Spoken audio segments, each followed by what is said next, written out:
ट्रायंगुलराइजेशन method. तो ट्रायंगुलराइजेशन method में क्या करते हैं, हम एक मैट्रिक्स ए को फैक्टराइज करते हैं टू पार्ट्स में, ठीक है ना। इस मैट्रिक्स ए को हम डिकम्पोज करेंगे टू पार्ट्स में, L and U, where L क्या है आपका, एल एक लोअर ट्रायंगुलर मैट्रिक्स है और यू आपका एक अपर ट्रायंगुलर मैट्रिक्स है। तो हम ऐसा बोल सकते हैं मैट्रिक्स ए को हम डिकम्पोज या फैक्टराइज कर रहे हैं टू पार्ट्स में, ठीक है ना। फर्स्ट पार्ट है आपका एक lower triangular matrix and second part है आपका अपर ट्रायंगुलर मैट्रिक्स। तो एक मैट्रिक्स ए को आप फैक्टराइज कर सकते हैं एल एंड यू में if and only if all principal minors are non zero. अगर मान लीजिए ऑल प्रिंसिपल माइनर्स आपके नॉन जीरो है तभी आप उस मैट्रिक्स ए को फैक्टराइज कर पाएंगे एल एंड यू मैट्रिक्स में, ठीक है ना। अब यहाँ पर प्रिंसिपल माइनर क्या होता है, जैसे कि मान लीजिए ये 3x3 की मैट्रिक्स देखिए, यहाँ पर प्रिंसिपल डायगोनल क्या हो जाएगा, ये आपका एक प्रिंसिपल डायगोनल हो जाएगा, ठीक है ना। तो ये प्रिंसिपल डायगोनल है। तो प्रिंसिपल डायगोनल पर कितने माइनर होते हैं, एक तो 1+1 का एक फर्स्ट माइनर होता है, इसको बोलेंगे फर्स्ट प्रिंसिपल माइनर, ये आपका फर्स्ट प्रिंसिपल माइनर है, ठीक है ना। प्रिंसिपल डायगोनल वाले माइनर देखिए, ये प्रिंसिपल डायगोनल का फर्स्ट माइनर है। फिर ये 2x2 का माइनर देखिए, ये एक 2x2 का माइनर है, ठीक है ना, प्रिंसिपल डायगोनल पर। तो ये आपका सेकंड प्रिंसिपल माइनर हो जाएगा। और 3x3 का प्रिंसिपल माइनर क्या हो जाएगा, ये मैट्रिक्स इटसेल्फ, ठीक है ना। तो मैट्रिक्स इटसेल्फ आपका एक 3x3 का प्रिंसिपल माइनर हो जाएगा। तो प्रिंसिपल डायगोनल के अलाउंग आप जो माइनर लेंगे उन माइनर्स को बोला जाता है प्रिंसिपल माइनर, ठीक। तो बेसिकली ये मेथड हम यूज करते हैं टू सॉल्व लीनियर इक्वेशंस, ठीक है ना। ax = b को सॉल्व करने के लिए हम ये मेथड यहाँ पर लगाएंगे। यहाँ पर नोट कीजिए ax = b में आपका n इक्वेशंस होंगे, ठीक है ना। कितनी इक्वेशंस होंगी, n इक्वेशंस होंगी और आपके n अननोन होंगे, n equations and n unknown, ठीक है ना। तो ये मेथड आपको यूनिक सॉल्यूशंस देगा। All principal minors are non zero, अगर आपके सारे प्रिंसिपल माइनर नॉन जीरो होंगे तो आपको ये मेथड है कि यूनिक सॉल्यूशन देगा, ठीक है ना। जैसे कि इस केस को देखिए, अगर आप यहाँ पर ये 1x1 का माइनर सेलेक्ट करेंगे, 1x1 का माइनर सेलेक्ट करेंगे तो उसकी वैल्यू क्या हो जाएगी, इसकी वैल्यू 0 हो जाएगी, ठीक है ना। इसकी वैल्यू आपका 0 हो जाएगा। इसका मतलब आप अगर इसको एज इट इज यूज करेंगे तो आप इसको फैक्टराइज नहीं कर सकते हैं एल एंड यू में, क्योंकि आपका ये वाला माइनर यहाँ पर 0 हो जाएगा। तो आप क्या कर सकते हैं, यहाँ पर रो को इंटरचेंज कर सकते हैं, ठीक है ना। या तो R1 को R2 से इंटरचेंज कर सकते हैं या फिर R1 को आप R3 से इंटरचेंज कर सकते हैं। मान लीजिए कि हमने R1 को R2 से इंटरचेंज कर दिया, तो ये आप ध्यान रखिएगा कि जब भी आप रोज में इंटरचेंज करेंगे तो आपको साथ में बी वेक्टर में भी इंटरचेंज करना पड़ेगा, ठीक है ना। और अगर आप कॉलम में इंटरचेंज कर रहे हैं तो आपको इस सॉल्यूशन वेक्टर में इंटरचेंज करना पड़ेगा, ठीक है ना। अगर मान लीजिए आपको ये सारी चीजें क्लियर नहीं हो रही हैं तो इस लेक्चर को देखने से पहले आप हमारा rank and system of linear equation वाला लेक्चर देखिए, ठीक है। यहाँ पर आप रोज को इंटरचेंज कर देंगे तो आपकी प्रॉब्लम सॉल्व हो जाएगी। तो फिर ये हो जाएगा 3 4 5 0 1 2 6 7 8, ठीक है ना। अब आप जैसा कि आप ये देख रहे हैं, ये आपका फर्स्ट प्रिंसिपल माइनर आपका 3 हो जाएगा, सेकंड प्रिंसिपल माइनर भी आपका 3 हो जाएगा, ठीक है ना। इसी तरीके से इसका पूरी मैट्रिक्स का अगर आप डिटरमिनेंट कैलकुलेट कर लेंगे तो आपका थर्ड प्रिंसिपल माइनर आ जाएगा, ठीक है ना। अब ये सेकंड केस है, ये सेकंड केस में आपका जो है 1x1 वाला प्रिंसिपल माइनर तो 0 नहीं है, लेकिन 2x2 वाला अगर आप प्रिंसिपल माइनर लेंगे, ठीक है ना, वो क्या होगा आपका, वो हो जाएगा आपका 3 4 0 0, तो इसकी वैल्यू क्या आ जाएगी, इसकी वैल्यू 0 आ जाएगी। तो अगेन फिर ये आपके लिए प्रॉब्लम क्रिएट करेगा, ठीक है ना। तो फिर आप क्या करेंगे, यहाँ पर आप इस रो को इस रो से इंटरचेंज कर देंगे। इसका मतलब आप R2 इंटरचेंज R3 का यहाँ पर यूज करेंगे। यहाँ पर आप ध्यान रखिए कि हम R1 इंटरचेंज R2 यूज नहीं करेंगे, ठीक है ना। R1 इंटरचेंज R2 यूज नहीं करेंगे, क्योंकि अगर आपने R2 को R1 से इंटरचेंज कर दिया तो फिर उस केस में आपका ये वाला माइनर 0 हो जाएगा, ठीक है ना, क्योंकि 0 आपको ऊपर आ जाएगा तो फिर आपका ये वाला माइनर 0 हो जाएगा। तो आप इंटरचेंज करेंगे R2 को R3 से। तो इंटरचेंज करने के बाद जो आपका मैट्रिक्स आ जाएगी वो आ जाएगी 3 4 5 2 3 5 0 0 1, ठीक है ना। तो देखिए 1x1 का आपका माइनर जो हो जाएगा 3 हो जाएगा, 2x2 का माइनर जो हो जाएगा वो हो जाएगा 9 - 8, ठीक है ना। और ये आपका 3x3 माइनर हो जाएगा। यहाँ पर फिर आपके all 3 principal minors are non zero. तो अब आप इस मैट्रिक्स को फैक्टराइज कर सकते हैं टू पार्ट्स में, लोअर ट्रायंगुलर मैट्रिक्स है अपर ट्रायंगुलर मैट्रिक्स में। लेकिन ये मेथड आपका फेल हो जाएगा अगर आपका डिटरमिनेंट ऑफ a = 0 हो, ठीक है ना। क्योंकि देखिए अगर मान लीजिए आपका ये थर्ड प्रिंसिपल माइनर आपका 0 आ जाता है, ठीक है ना। अगर मान लीजिए वो मैट्रिक्स जो है आप ले रहे हैं, ये मैट्रिक्स A आपकी सिंगुलर होगी तो उस केस में डिटरमिनेंट ऑफ A आपका क्या आ जाएगा, 0 आ जाएगा।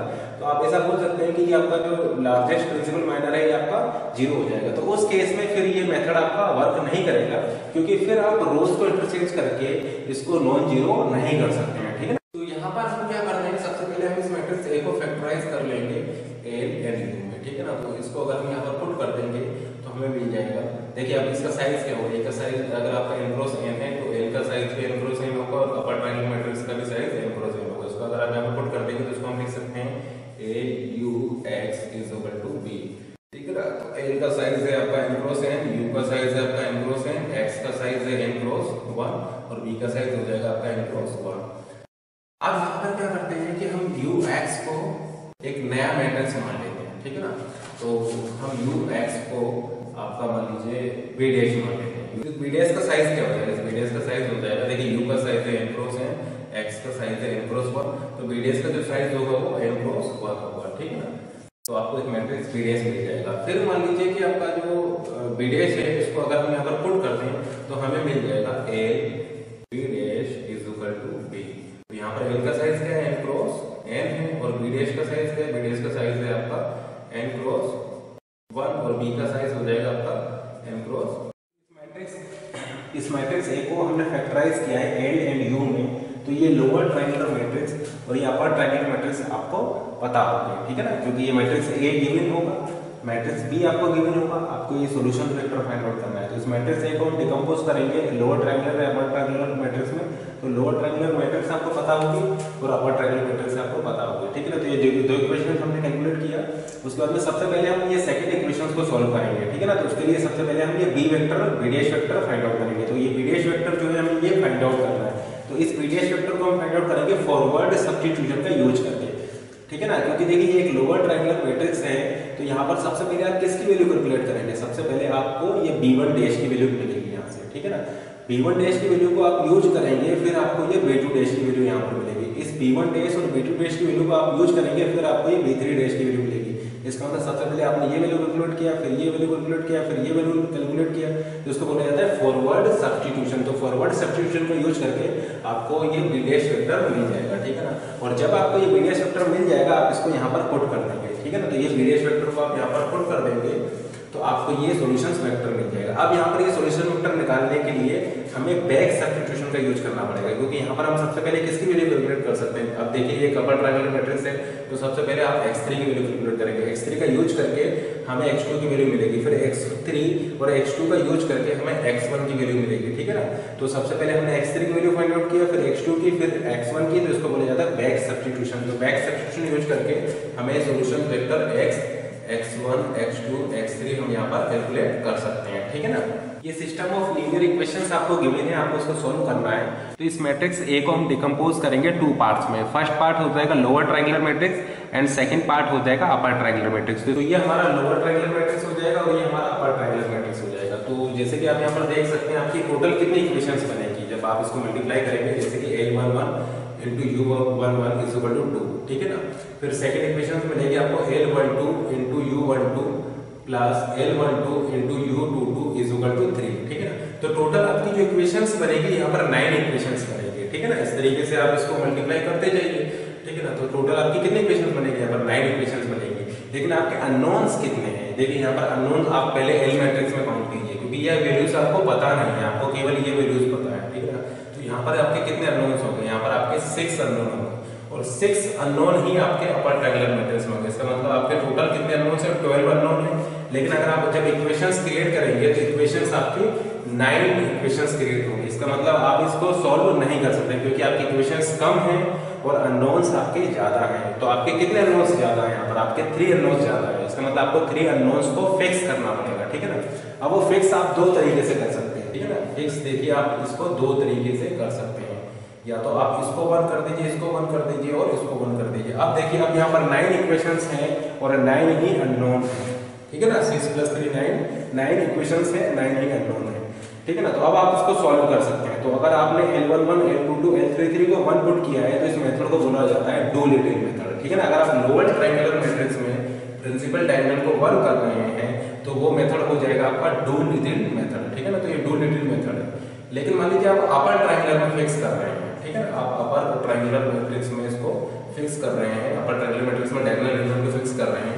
इसको मान लीजिए आप 1 एज्यूम कर रहे हैं, इसको 1 एज्यूम कर रहे हैं, उसको 1 एज्यूम कर रहे हैं, तो ये फिर आपका क्राउड्स मेथड हो जाएगा। तो क्राउड्स मेथड में आप अपर ट्रायंगुलर मैट्रिक्स में आप इसको फिक्स करेंगे, ठीक है ना। तो फिर इस केस में क्या हो जाएगा, इस केस में यहाँ पर आपके 6 अननोन होंगे, यहाँ पर आपके 3 अननोन होंगे। तो टोटल 9 इक्वेशंस 9 अननोन। तो अब आप इसको टू लिटिल मेथड से कर रहे हैं, तो अगर इसको टू लिटिल मेथड से करेंगे तो हमें इनको 1 करना होगा, ठीक है ना। तो ये आपका 1 हो जाएगा, ये 1 हो जाएगा, ये 1 हो जाएगा, और ये हो जाएगा U11, U12 एंड U33।